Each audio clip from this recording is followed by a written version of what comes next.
Alexander and the Terrible, Horrible, No Good, Very Bad Day. Written by Judith Viorst, illustrated by Cruz.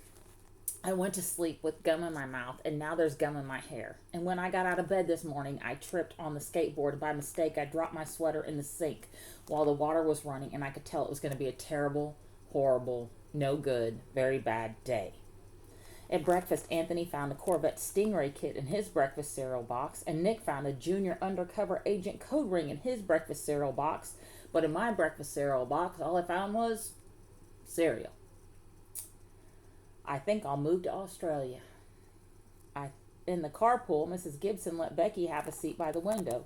Audrey and Elliot got seats by the window too. I said I was being scrunched. I said I was being smushed. I said if I don't get a seat by the window, I'm going to be car sick. No one even answered. I could tell it was going to be a terrible, horrible, no good, very bad day. At school, Mrs. Dickens liked Paul's picture of the sailboat better than my picture of the invisible castle. At singing time, she said I sang too loud. At counting time, she said I left out 16. Who needs 16? I could tell it was going to be a terrible, horrible, no good, very bad day. I could tell because Paul said I wasn't his best friend anymore. He said that Philip Parker was his best friend and that Albert Moyo was his next best friend and that I was only his third best friend.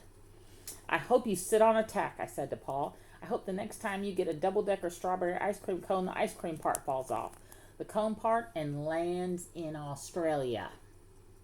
There were 2 cupcakes in Philip Parker's lunch bag.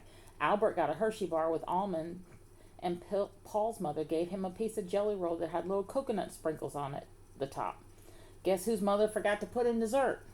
It was a terrible, horrible, no good, very bad day. And there's him stepping on a tack and his friends and his lunch.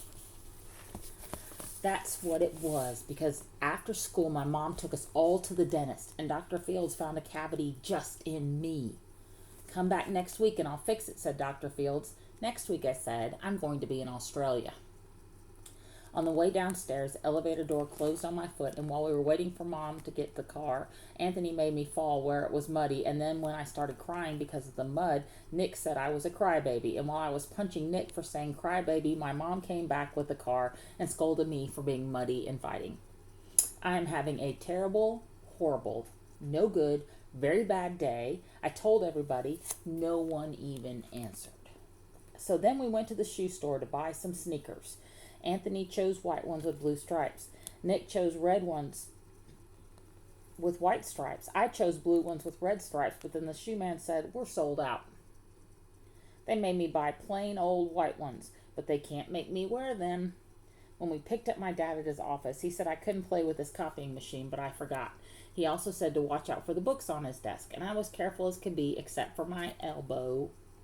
He also said, don't fool around with the phone, but I think I called Australia. My dad said, please don't pick him up anymore. It was a terrible, horrible, no good, very bad day. There were lima beans for dinner, and I hate lima beans. There was kissing on TV, and I hate kissing. My bath was too hot. I got soap in my eyes. My marble went down the drain, and I had to wear my railroad train pajamas.